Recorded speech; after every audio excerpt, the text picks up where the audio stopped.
네, 이번 시간에는 원산지 관리사 시험에 대해서 설명해 드리도록 하겠습니다. 우선 그 원산지 관리사의 그 역할부터 살펴보면 원산지 관리사가 하는 일은 기업에서 구매 및 해외 영업에서 많이 활용되고 있습니다. 대부분 물품의 원산지를 확인하고 FTA를 활용할 수 있는지에 대한 전략을 기획하며 수출이나 수입에 적용하여 비용을 줄이고 수익을 확대하는 업무를 담당하는 것입니다. 특히 원산지 자율 증명과 사후 관리자로서 FTA 당사국에 대해서 수출 물품의 원산지를 판정하고 이를 증명하고 발급까지 하면서 원산지 증명 관리 시스템을 기획하고 구축하는 업무도 담당하는 것입니다. 현재 원산지 관리사는 국가 공인 민간 자격증으로 전문 인력 채용 장려금 제도도 활용하실 수가 있습니다. 자유무역 협정의 이행을 위한 관세법의 특례에 관한 법률 시행규칙 제17조는 업체별 원산지 인증수출자 항목에서 원산지 관리 전담자는 자격기본법에 따라 공인받은 원산지 관리에 관한 자격이 있는 자로 이것이 바로 국가공인 원산지 관리사를 나타내고 있는 것입니다. 이는 2012년 12월 27일부로 관세청 제2012-1호로 민간 자격증으로 공인을 받았습니다. 또한 고용노동부가 운영하는 전문인력 채용 지원 사업 중에 지원 요건에 원산지 관리사가 포함되어 있어서 변호사나 세무사, 관세사처럼 우선 지원 대상 기업 사업주가 원산지 관리사 자격 취득자를 신규로 고용을 하고 6개월 이상 고용을 유지할 경우 최대 연간 1,080만 원까지 인건비를 지원받을 수가 있는 것입니다. 이에 대한 문의는 고용노동부 지방고용센터에서 확인하실 수가 있습니다. 또한 원산지 관리사의 특전 사항으로는 원산지 인증 수출자 신청 기업의 인증 심사 시에 원산지 증명 능력 보유 요건을 충족한 것으로 평가받을 수가 있습니다. 또한 FTA 관세 법령에 의해서 직간접적으로 FTA를 활용하는 기업 내에서 원산지 관리 전담자 역할을 자격을 부여하고 있습니다. 또 기업의 입사 지원 및 인사 고과에서도 가점이 부여되는데 이는 기업별로 자율적으로 시행 중입니다. 또한 학점 인정 등에 대한 법률에 의해서 자격 취득 및 자격 취득에 필요한 교육 과정 이수에 대하여 학점 은행제 학점으로 인정받고 있습니다. 원산지 관리사를 취득하면 전문 학사 학위에서는 무역 전공으로 또 학사 학위 과정에서는 무역학 전공으로 9학점이 인정받고 있는 것입니다. 그러면 원산지 관리사 시험 시행 일정에 대해서 살펴보도록 하겠습니다. 국제 원산지 정보원은 통상 연 2회 자격 시험 시행을 원칙으로 하고 있습니다. 다행스럽게도 올해 2022년은 제30회와 31회 시험이 공시가 되었습니다. 현재 30회는 3월 23일 날 공고가 돼서 3월 25일부터 4월 6일까지 원서 접수를 하고 4월 23일 토요일 날 시험을 보도록 되어 있습니다. 합격자는 5월 20일 날 발표를 합니다. 또한 30일에 국가공인 원산지 관리사 자격시험은 2022년 10월 14일부터 10월 26일까지 접수를 하고 2022년 11월 12일 토요일 시험을 볼 예정입니다.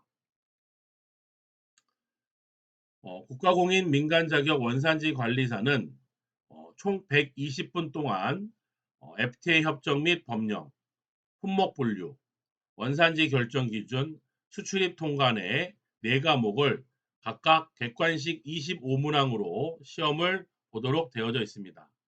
합격 기준은 과목당 100점 만점을 기준으로 매 과목당 40점 이상이고 전 과목 평균이 60점 이상이면 합격이 되겠습니다. 검정 방법으로는 필기시험으로 사지선다형 객관식 문제입니다. 또한 원산지 관리사를 자격을 취득한 이후에 유효기간은 자격 취득일로부터 3년으로 보수교육을 받으면 갱신이 가능합니다. 다음은 원산지 관리사 과목별 출제 범위를 말씀드리도록 하겠습니다. 우선 첫 번째 FTA 협정 및 법령은 FTA 이해, FTA 관세 특례법, 원산지 증명 제도와 원산지 인증 수출자 제도, 원산지 조사 및 원산지 사전 심사, 비밀 유지 의무, 불복 신청, 위반자에 대한 제재 등으로 되어져 있습니다. 두 번째 과목인 품목 분류는 HS 품목 분류 제도와 관세율표 통칙, 그다음에 관세율표 각 부, 류, 주의 분류 원칙과 품목 분류 등이 되겠습니다. 세 번째 과목인 원산지 결정 기준은 원산지 개요와 일반 기준, 다음에 품목별 기준과 일반 기준의 특례 기준이 되겠습니다. 마지막 수출입 통관 과목에서는 관세 개요, 관세법 일반, 수출입 통관, 보세구역 관리 외에 무역 실무 부분인 인코텀스와 운송 부분을 포함하고 있습니다. 현재 시험 관련 법률 등이 적용되고 있는데 정답을 구하는 문제에서 시험 공고일 현재 시행 중인 법률 등을 적용하고 있습니다. 다음은 원산지 관리사 시험 응시 방법에 대해서 설명드리도록 하겠습니다. 현재 원서 접수는 인터넷 접수만 가능합니다. 국제 원산지 정보원, FTA 원산지 아카데미, FTA edu or.kr 사이트에 접속하셔서 자격 시험, 시험 접수, 다음에 그 자격 시험명을 클릭하시면 됩니다. 현재 응시 수수료는 5만 원이고 합격 시에 합격증을 종이로 받지 않고 카드형으로, 예를 들어서 우리가 운전면허증처럼 생긴 카드형 자격증을 발급받을 때는 추가 5천 원이 지급해야 합니다. 다음에 원서 접수의 취소 및 환불은 국제원산지 정보원 FTA 원산지 아카데미 사이트에서 취소를 클릭하시면 되겠습니다. 그 외에 시험과 관련된 문의는 국제원산지 정보원 교육 자격팀으로 문의를 하시면 됩니다. 다음은 원산지 자격증을 취득했을 때 자격 우대와 취업 전망에 대해서 살펴보도록 하겠습니다. 현재 원산지 관리사는 많은 대기업과 무역업체에서 우대를 해주고 있습니다. 특히 수출입 무역업체의 기업 내부에서 원산지 관리사를 채용할 경우 원산지 증명 능력에 대한 심사를 생략할 수 있기 때문에 원산지 관리사 자격증 보유자를 크게 우대해주고 있는 상황입니다. 그 외에도 관세법인이나 관세사무소, 또 일반 기업의 해외 수출팀이나 무역팀에서 원산지 관리사에 대해서 우대를 해주고 있습니다.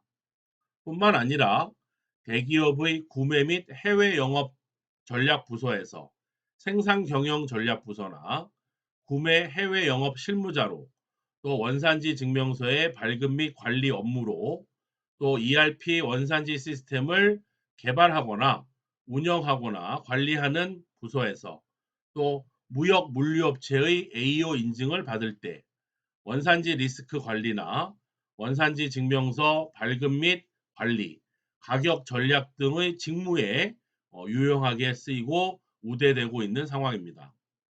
취업 전망은 국제 원산지 정보원에 따르면 원산지 관리사를 취득 후에 1년 이내에 취업 성공률이 70% 정도이고 6개월 이내의 취업도 53%로 집계될 만큼 취업에 상당히 도움이 되는 자격증이라고 말하고 있습니다. 자, 그러면 지금부터는 원산지 관리사의 과목별 최근 출제 경향 및 학습 방법에 대해서 설명드리도록 하겠습니다. 우선 첫 번째 제1과목인 FTA 협정 및 법령이 되겠습니다. 1교시 첫 번째 과목이고 네 번째 과목인 수출입 통관 실무와 함께 FTA 협정 및 법령은 전략 과목이라고 말씀드릴 수 있습니다. 전체적인 분량 자체가 적어서 암기해야 될 내용도 역시 적습니다. 따라서 수출입 통관 실무와 함께 핵심적인 암기 사항만 암기한다면 80% 이상 득점이 가능한 과목입니다. 또한 수출입 통관 실무와 많은 부분이 개념적으로 연결되어 있어서 수출입 통관 실무의 제4장 수입 통관 절차까지 학습을 한 이후에 이어서 FTA 협정 및 법령 과목을 학습하는 것도 이해하는 데 도움이 될 것입니다. 특히 FTA 협정 및 법령에서 가장 중요한 부분은 제2편의 FTA 관세 특례법과 제3편의 원산지 증명 제도라고 말씀드릴 수 있겠습니다. 제2편에서는 한국과 FTA를 체결한 나라와 법령 위주로 공부를 하셔야 되고 제3편에서는 원산지 증명 제도, 또 원산지 인증 수출자 제도, 원산지 조사, 그다음에 원산지 사전 조사, 비밀 유지 의무 등을 학습하셔야 합니다. 대체적으로 기출 문제를 살펴보면 옳은 것을 고르시오가 가장 많은 과목이 되겠습니다. 특히 FTA 협정 및 법령 과목은 법령 규정을 그대로 지문으로 출제되는 만큼 주요 용어 및 숫자에서 주로 기간에 대한 암기는 필수 사항이라고 말씀드리겠습니다. 출제 분야를 구분해 보면 원산지 증명서의 적용 절차와 원산지 증명서의 발급으로 구분할 수가 있습니다. 또한 2021년 기준으로 중미와 영국 FTA까지 협정이 늘어나고 있기 때문에 각 원산지 증명서의 발급 기간과 유효 기간 등의 학습 범위도 증가하였습니다. 따라서 유사 협정끼리 묶어서 학습할 필요가 있겠습니다. 원산지 조사는 출제 빈도가 높은 부분이기 때문에 역시 유사 협정별로 정리해 두시는 것이 유리하겠습니다. FTA 협정은 매해 비슷한 유형으로 출제가 되고 있지만 협정의 종류가 다양한 관계로 문제 자체가 매번 낯설게 느껴질 수가 있습니다. 따라서 FTA 협정이 다양하긴 하지만 협상의 방식이 지역 단위별로 유사하게 발효가 되었기 때문에 위에 이미 여러 차례 언급한 대로 유사 협정끼리 좀 묶어서 학습하는 방법이 필요합니다.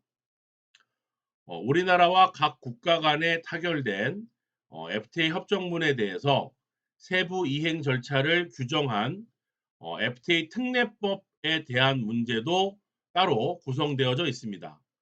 출제 빈도가 가장 높은 분야는 그 중에 FTA 특례법 총칙이로 용어의 정의 및 협정관세의 적용 신청 절차 등은 아주 중요하게 학습하여야 할 부분입니다. 또한 원산지 증명 제도 부분에서는 원산지 증명서 발급 방식을 각각의 협정별로 살펴보시는 것이 좋겠습니다. FTA 개요와 다음에 원산지 인증 수출자, 다음에 원산지 조사, 다음에 법규 위반에 따른 제재 부분도 매회 두세 문제씩은 꼭 출제되는 부분이라고 말씀드릴 수 있고 원산지 사전 심사 제도, 다음에 협정관세 적용 제한, 권리 구제 제도는 다른 부분에 비해서 아직까지는 상대적으로 출제 빈도가 낮다고 볼 수가 있겠습니다. 다음은 FTA 협정 및 법령 과목의 학습 방법입니다. 자유무역협정의 이행을 위한 관세법의 특례에 관한 법률, 우린 이를 FTA 특례법이라고 부릅니다. 이 특례법뿐만 아니라 시행령과 시행규칙, 관련 고시를 모두 시험 범위로 포함하기 때문에 FTA 협정의 적용을 위한 전반적인 절차를 이해하는 학습이 선행하는 것이 좋습니다. 수입 기업의 FTA 적용을 살펴보면 우선 FTA 적용 요건에 대한 검토, 상대국으로부터의 원산지 증명서 수치, 협정 관세의 적용 신청, 다음에 서류 보관 및 사후 검증의 사후 관리로 구분되는데 이때 원산지 증명서 발급에 대한 내용은 수입 기업의 경우에는 해당 사항이 없습니다. 반대로 수출 기업의 FTA 적용을 살펴보면 역시 FTA 적용 요건에 대한 검토와 원산지 증명서 발급이 있고 사후 관리에서 서류 보관 및 사후 검증으로 구분되는데 이때는 수출 기업은 협정 관세에 대한 적용 신청이 해당 사항이 없습니다. FTA 적용에 대한 흐름을 익힌 후에는 공통적으로 검토되어야 할 부분이 바로 FTA 특례법에 대한 총칙과 원산지 증명 제도가 되겠습니다. 따라서 이에 대한 상세 내용을 살펴보고 각 절차의 상세 내용을 익힌 후에 FTA 적용을 위한 보조적인 내용을 학습하는 그런 순서를 권장하도록 하겠습니다. 다음은 제2 과목인 품목분류 과목에 대해서 최근 출제 경향부터 설명해 드리도록 하겠습니다. 대부분의 그 수험생들이 원산지 관리사 공부를 하는데 가장 어려워하는 과목입니다. 내용 자체가 생소하고 또한 암기할 부분이 많기 때문에 저는 이를 기출문제 위주의 전략적으로 접근하라고 말하고 있습니다. 기본적으로 해당 류의 표제는 우선 암기가 필요하며 기출이 많이 되는 주 규정과 호의 용어에 대해서도 학습하는 방법이 좋습니다. 또한 통칙 부분은 통칙의 내용을 정확히 이해를 하신 다음 특히 해당되는 통칙에 의해서 분류되는 사례와 다른 통칙에 의해서 분류되는 사례를 구분할 줄 알아야 되고 이에 대한 암기가 필요합니다. 또한 섬유류와 기계류 및 자동차의 그 품목 분류는 항상 기출 빈도가 매우 높은 부분이기 때문에 이에 대한 분류 체계 및 주요한 주 규정과 호의 용어는 반드시 암기하셔야 되고 최근에 출제 빈도가 높아지고 있는 동식물성 생산품에 대한 내용도 꼭 잊지 말고 학습을 하셔야 될 필요가 있습니다. 또한 석유화학, 금속과 기계, 수송기계 중에서 자동차 부분품은 마지막까지 여러분들이 꼭 살펴보시기를 바랍니다. 품목 분류를 대표하는 그 암기 과목이기 때문에 분량 또한 방대하여 많은 수험생들이 어려움을 겪는 과목입니다. 그러므로 매 시험마다 빈출되는 분야가 특정되어 있다는 점을 주목하여 집중 학습 범위를 설정하는 것이 필요합니다. 제가 이때까지 그 최근 5년 동안 이상 시험 문제 분야를 분석해 본 결과 통칙, 그다음에 39류의 플라스틱, 그다음에 11부의 방직용 섬유, 그다음에 15부의 기계류는 항상 대표적으로 기출된 분야가 되겠습니다. 또한 앞에서도 설명드렸다시피 2021년도에서는 일부의 식품류가 5문제가 출제됨으로써 상당히 높은 출제 비중을 보여주고 있습니다. 또한 2022년도에도 식품 분야의 품목 분류 개정이 다수 있었기 때문에 일부에서의 출제 강세는 여전히 이어질 것으로 전망되고 있습니다. 또한 14부의 비금속도 출제 비중이 차츰 줄어들고 있는 부분이기 때문에 주 규정도 통합되는 등의 학습 범위가 줄어들고 있지만 중요한 주 규정 위주로는 반드시 정리를 해두시면 좋을 것 같습니다. 수출입 시 신고가 되어야 하는 거래 상품의 분류 코드에 대한 문제는 FTA 실무에서도 원산지 결정 기준을 판단하는데 매우 중요한 역할을 하는 것입니다. 시험에서는 HS 협정문에 의한 분류 통칙과 분류의 주 규정을 위주로 제시되는 물품에 대한 적정한 분류 분야와 HS 코드를 선택하는 문제들이 출제되고 있습니다. 각 부별로 큰 카테고리 구분은 되어 있지만 세밀한 분류를 위해서는 해당 분류 기준을 암기하는 노력이 필요한 과목이라고 말씀드릴 수 있겠습니다. 우선 기출문제의 출제 빈도를 봤을 때 품목 분류 과목에서 가장 기본이 되는 부분은 HS 제도 및 분류 통칙입니다. 이 부분이 가장 출제 빈도가 높았고 이때 HS 협정의 일반적인 내용도 매 회당 한두 문제 출제되고 있습니다. 또한 통칙의 내용 인지도를 확인하는 문제도 자주 출제되고 있습니다. 특히 통칙은 각 물품의 세밀한 호 분류와 연계하여 출제가 되기 때문에 특히 정확한 학습을 요구하고 있습니다. 각 부별 출제 빈도를 봤을 때 방직용 섬유와 그 제품, 또 기타 제품, 기계류와 전기기기가 가장 출제 빈도가 높았고 동식물성 생산품 및 조제 식료품도 최근 들어서 출제 빈도가 높아지고 있습니다. 또한 각 부에서는 분류 기준을 토대로 물품의 분류가 정확한지를 묻거나 분류 기준에 대한 설명을 열거한 후에 오답을 찾는 형태로 내용이 출제되고 있습니다.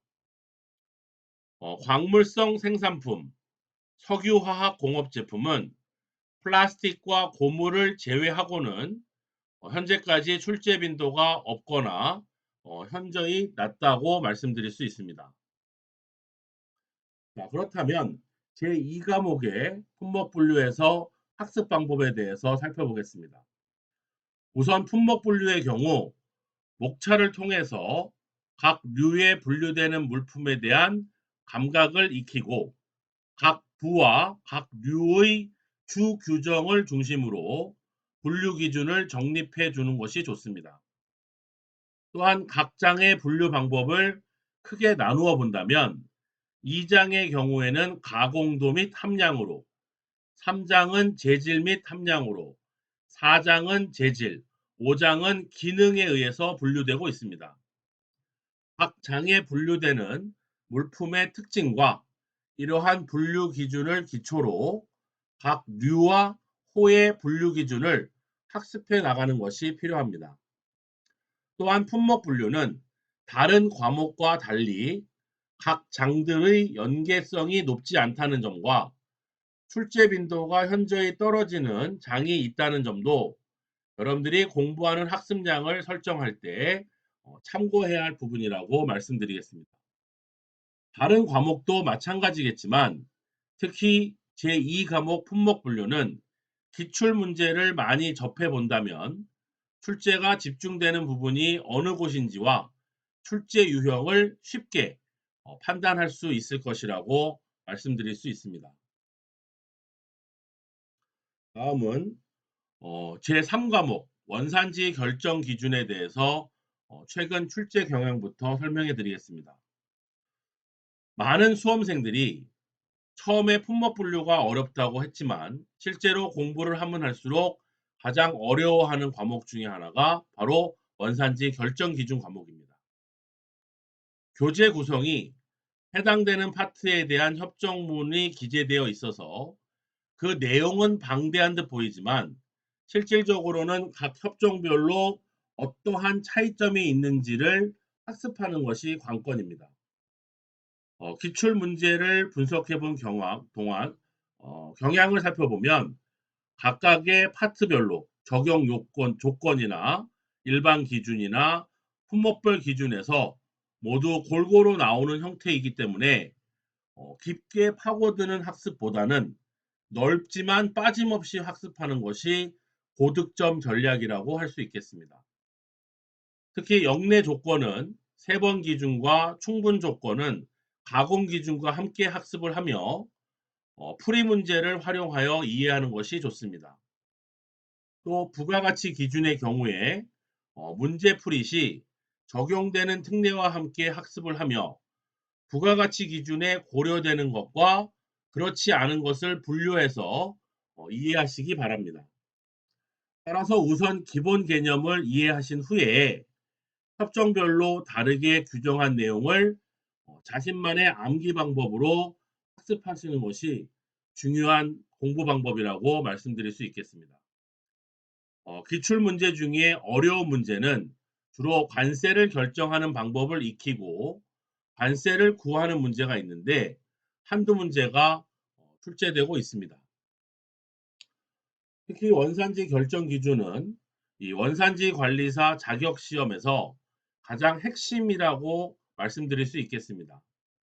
현재 발효된 협정은 총 17가지이며 이미 서명이 완료된 RCEP나 인도네시아의 세파, 이스라엘의 FTA도 앞으로 추가가 될 과목입니다. 범위입니다. 2021년도를 비롯하여 원산지 결정 기준의 출제 방식은 각 국가의 협정상 원산지 결정 기준에 대한 질의사항이 주로 구성됐기 때문에 개별 협정을 암기하는 것보다는 전체적인 협정을 놓고 기준이 유사한 협정끼리 그룹을 만들어서 학습하는 것이 효율적입니다. 또한 최근 자주 출제되고 있는 부가가치 기준 계산 문제의 경우에서도 개별 협정마다 계산식이 다른 것이 아니라 부가가치 기준의 기본 공식에 각 협정에서 정하는 기준 가격만 접목하면 되므로 반복 연습을 통해서 해당 문제를 놓치지 않도록 해야 할 것입니다. 출제 빈도는 원산지 결정 보충 기준과 품목별 기준에 집중되어져 있습니다. 우리나라가 체결한 FTA 협정문 상에서 원산지 결정 기준에 대한 내용을 담고 있으며 원산지 관리사 자격시험의 핵심 과목이라고 다시 한번 강조해서 말씀드리고 싶습니다.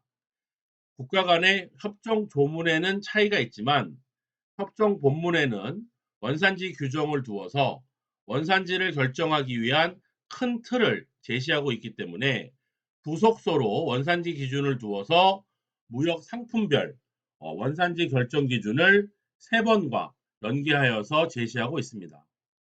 2021년 1월 발효된 한국, 영국 간의 FTA까지 총 17개의 협정이 발효된 시점에서는 수험생들한테 공부해야 할 범위가 매우 넓습니다. 따라서 많은 수험생들이 어려움을 겪는 과목 중에 하나가 바로 원산지 결정 기준이다 라고 많이 이야기들 합니다.